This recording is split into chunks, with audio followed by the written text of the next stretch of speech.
السلام علیکم ورحمۃ اللہ وبرکاتہ۔ بسم اللہ الرحمن الرحیم۔ دوستو، میں آپ کو چند لمحوں کے لیے ایک بار پھر ماضی میں لے جاتا ہوں۔ مارچ 2020 تک اسد مجید امریکہ میں ہمارے سفیر تھے۔ ان کی مدت ملازمت ختم ہو رہی تھی۔ انہوں نے الوداعی ملاقاتیں شروع کر دیں۔ 7 مارچ کو امریکہ کے اسسٹنٹ سیکرٹری ڈونلڈ لو کے ساتھ ان کا الوداعی لنچ تھا۔ لنچ پر اسد مجید نے شکوہ کیا، میری مدت ختم ہو گئی، لیکن آپ نے صدر جو بائیڈن کی ہمارے وزیر اعظم سے بات نہیں کرائی۔ یہ سنتے ہی ڈونلڈ لو نے شکووں کی پٹاری کھول دی۔ ان کا کہنا تھا عمران خان نے 2020 کے امریکن صدارتی الیکشنز میں ڈونلڈ ٹرمپ کو سپورٹ کیا تھا۔ آپ لوگوں کی طرف سے امریکہ مخالف ٹویٹس بھی آتی رہی اور عمران خان نے فلاں جگہ پر یہ کہہ دیا اور یہ فلاں جگہ پر یہ کہہ دیا، لہذا میں صدر کو کس منہ سے فون کرنے کا کہتا وغیرہ وغیرہ اس نے کہا۔ بہرحال یہ میٹنگ ختم ہو گئی۔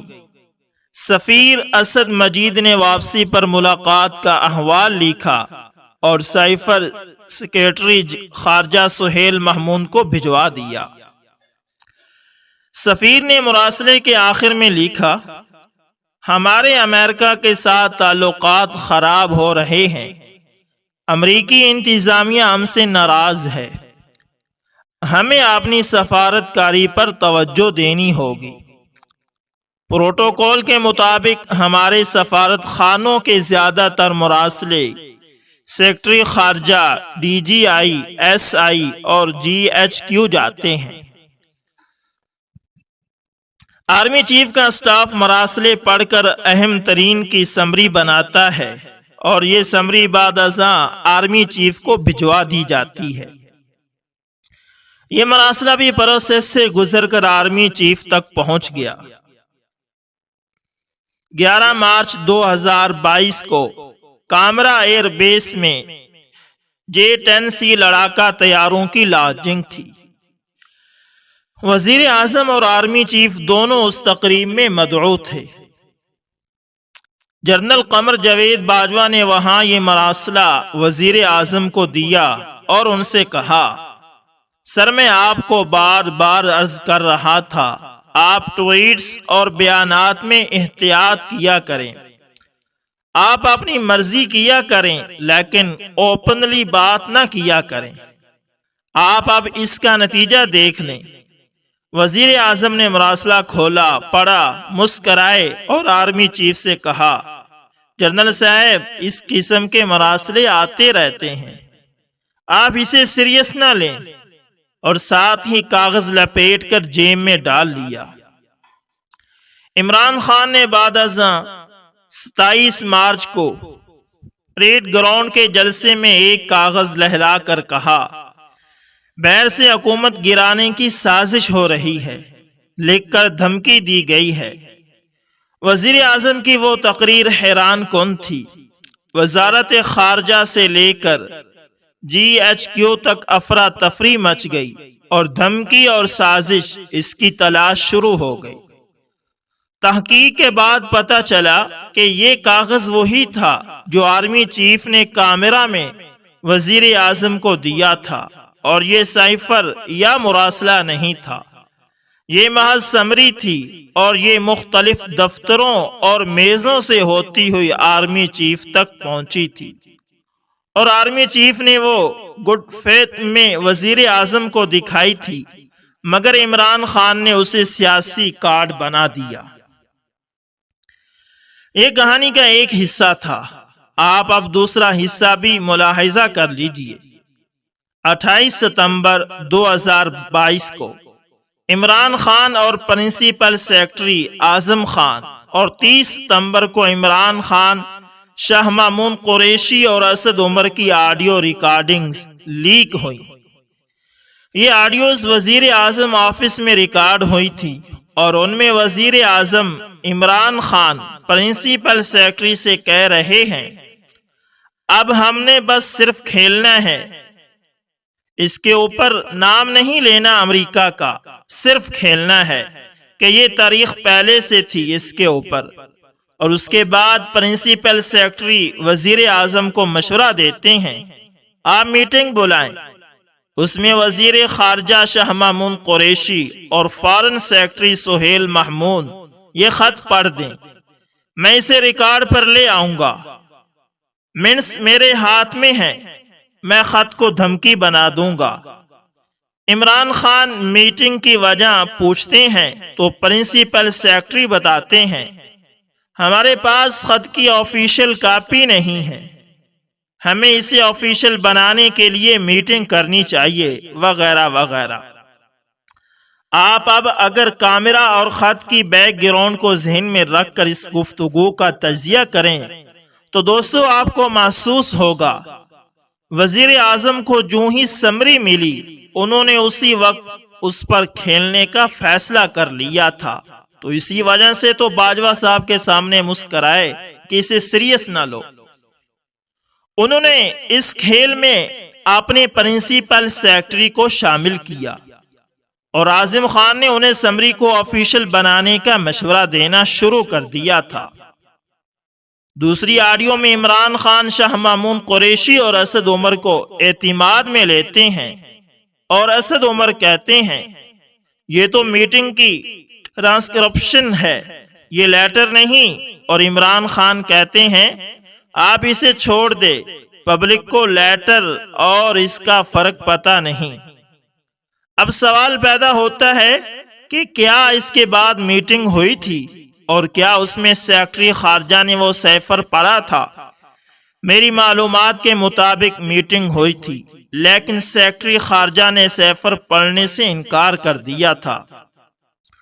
ان کا کہنا تھا کہ میں سرکاری حیثیت میں یہ نہیں کر سکتا، سفارت خانوں کے سیفر سیکرٹری خارجہ کے لیے ہوتے ہیں، ہم صرف سیفرز کی سمریاں بنا کر متعلقہ محکموں کو بھجواتے ہیں، ہم اپنا سسٹم کسی کے لیے بھی اوپن نہیں کر سکتے۔ وزیر خارجہ شاہ محمود قریشی نے اس کے بعد سیکرٹری خارجہ پر دباؤ ڈالا اور سیکرٹری خارجہ نے آفیشیل چینل سے سیفر کی سمری وزیر اعظم آفس بھجوا دی اور یہ سمری اب ریکارڈ سے غائب ہے۔ بہرحال قصہ مختصر، وزیر اعظم نے پریڈ گراؤنڈ کے جلسے میں سمری لہرائی اور اسے لیٹر قرار دے دیا، تاہم اصل سیفر 31 مارچ 2022 کو قومی سلامتی کمیٹی کے اجلاس میں سامنے آیا تھا۔ یہ اجلاس عمران خان صاحب کے مطالبے پر بلایا گیا تھا۔ سیفر کی کاپی تمام شرکاء کے سامنے رکھی گئی تھی، لیکن وہ کاپی ساتھ لے جا سکتے تھے اور نہ اس کے نوٹس بنا سکتے تھے، اسے صرف پڑھا جا سکتا تھا اور وہ پڑھا گیا، اور آخر میں ایک متفقہ اعلامیہ بھی جاری کیا گیا جس میں یہ ڈکلیئر کیا گیا پاکستان کے خلاف کوئی غیر ملکی سازش نہیں ہوئی۔ اس میٹنگ کے بعد وزیر اعظم اور آرمی چیف کی ملاقات بھی ہوئی تھی اور عمران خان نے آرمی چیف سے کہا تھا، جنرل صاحب بس ڈیمارش ہو گیا، یہ بات اب یہاں ختم ہو جائے گی، اور تمام لوگ خوشی خوشی گھروں کو واپس لوٹ گئے۔ لیکن بات یہاں پر ختم نہیں ہوئی، وہ خط مراسلہ یا سیفر آگے بڑھتا چلا گیا اور اس میں سے نیوٹرلز کا تانا بھی نکلا۔ امپورٹ حکومت کے ہیش ٹیگ نے بھی جنم لیا، میر صادق اور میر جعفر بھی پیدا ہوئے، غدار اور سازشی کا بیانیہ بھی بنا، اور آخر میں اس سے گیدڑ اور شیر بھی نکل گیا۔ اور آپ دیکھیے گا اب دسمبر میں 4 لوگوں کے نام بھی لیے جائیں گے۔ یہ تھی سیفر کی سمری اور خط کی کہانی، لیکن ہم اگر یہ ایشو وزیر اعظم ہاؤس کی آڈیو لیکس کے سامنے رکھ کر دیکھیں تو ہمیں چیونٹی اور ہاتھی کا تناسب محسوس ہوگا۔ وزیر اعظم کا آفس اور ہاؤس دونوں ملک کی اہم ترین جگہ ہیں۔ وہاں بگنگ ہونا اور پھر اس کا یوں لیک ہو جانا، یہ ملکی تاریخ کا خوفناک ترین واقعہ ہے۔ افریقہ کے انتہائی پسماندہ ممالک میں بھی ایسے واقعات نہیں ہوتے، جبکہ ہم دنیا کی واحد اسلامی نیوکلیئر پاور ہیں، اور ان آڈیوز کی لیکس نے ثابت کر دیا ہمارے ملک کا کوئی بھی ادارہ اور کوئی بھی دفتر محفوظ نہیں۔ ہمارے اہم ترین دفتروں میں جو کچھ ہو رہا ہے وہ ریکارڈ بھی ہوتا ہے، اور اس کی ریکارڈنگز بھی پوری دنیا کے سامنے آ بھی سکتی ہیں۔ یہ بھی ثابت ہو گیا ملک دشمن لوگ اور ٹیکنالوجی ہمارے وزیر اعظم تک بھی پہنچ جاتی ہے، اور ہم لیکس کے بعد بھی انہیں پکڑ نہیں سکتے۔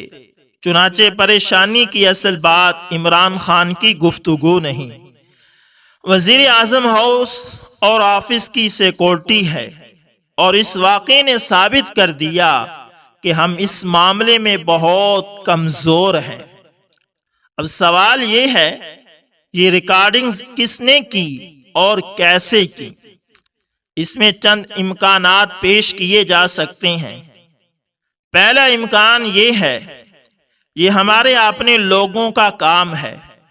ہمارے اداروں نے بگنگ کے آلات لگائے، ریکارڈنگز کی، اور یہ ریکارڈنگز بعد ازاں سائبر اٹیک یا ہیکنگ کے ذریعے چوری ہو گئیں، یا پھر سیاسی اختلافات اداروں کے اندر پہنچ چکے ہیں اور اندر موجود کسی شخص نے ریکارڈنگز اوپن کر دی۔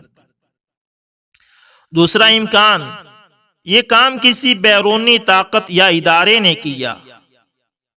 ممکن ہے کہ اس میں امریکہ، بھارت بھی شامل ہو سکتا ہے، کیونکہ آج کے دور میں وزٹنگ کارڈز، خطوں، برتنوں اور دھاگوں کے ذریعے بھی ریکارڈنگ کی جا سکتی ہے۔ وزٹنگ کارڈز میں بھی مائکرو چپ لگ جاتے ہیں، اور دھاگے کی شکل میں بھی چپس آ گئے ہیں، اور آپ 1.5 کلومیٹر کے فاصلے سے لیزر گن کے ذریعے بھی ریکارڈنگ کر سکتے ہیں۔ دور سے کوئی شخص لیزر بیم مارتا ہے، لیزر کھڑکی کے شیشے سے اندر جاتا ہے، اور سامنے موجود لوگوں کی گفتگو ریکارڈ ہو جاتی ہے۔ اور تازہ ترین ٹیکنالوجی سیٹلائٹ بھی ہے۔ آپ سیٹلائٹ کے ذریعے کسی بھی ایسی ڈیوائس کو ریکارڈنگ مشین میں تبدیل کر سکتے ہیں جس میں چپ لگی ہو۔ لہذا آج کے زمانے میں ریکارڈنگ زیادہ مشکل کام نہیں، لیکن وی وی آئی پی عمارتوں اور شخصیات کو ریکارڈنگ سے بچانا یہ کمال ہوتا ہے، اور ہم بحیثیت قوم اس میں مار کھا رہے ہیں۔ دنیا بھر میں سرکاری عمارتوں یا دفتروں میں موبائل فون نہیں جا سکتے۔ صدر اور وزیر اعظم بھی موبائل فون کیری نہیں کر سکتے، لیکن پاکستان میں ویٹرز اور سویپرز بھی جیب میں موبائل فون رکھ کر صدر اور وزیر اعظم کے دفتر میں گھس جاتے ہیں۔ ہماری پوری سرکار موبائل فونز پر چل رہی ہے، لہذا پھر سیکورٹی کہاں ہوگی؟ معلومات کو خفیہ کہاں رکھا جا سکے گا؟ اور تیسرا امکان، پاکستان تحریک انصاف نے وزارت عظمیٰ سے فارغ ہوتے ہوتے وزیر اعظم آفس میں ریکارڈنگ ڈیوائسز لگا دیں، وزیر اعظم کی ریکارڈنگز کی اور وہ نشر کر دی، اور حکومت نے جواب میں عمران خان اور اعظم خان کی آڈیو ریلیز کر دی۔ یہ تین امکانات ہیں۔ حقیقت کیا ہے ہم دعوے سے نہیں کہہ سکتے، لیکن یہ چیز طے ہے، ان آڈیو لیکس نے ملک کا رہا سہا بھرم بھی ختم کر دیا، اور یہ ثابت کر دیا کہ پاکستان ایک غیر محفوظ ملک ہے۔ اس میں صدر، وزیر اعظم اور آرمی چیف کی گفتگو بھی محفوظ نہیں۔ لہذا سوال یہ ہے، کیا ہم ان حالات میں قائم رہ سکتے ہیں؟ یہ $10 ارب کا سوال ہے۔ دوستو یہ تھا کالم جاوید چودھری صاحب کا۔ امید کرتا ہوں آپ کو ویڈیو اچھی لگی ہوگی۔ دوستو پسند آئے تو لائک شیئر کمنٹ لازمی کریں، اور اگر آپ ہمارے چینل AS انفارمیشن ٹی وی پر نئے آئے ہیں تو اس کو بھی لازمی سبسکرائب کریں، اور ساتھ میں بیل کے نشان کو دبانا نہ بھولیے گا، تاکہ ہر نئی ویڈیو کا نوٹیفیکیشن دوستو سب سے پہلے آپ تک پہنچتا رہے۔ ملتے ہیں کسی نیکسٹ اچھی سی ویڈیو کے اندر، تب تک کے لیے اللہ حافظ۔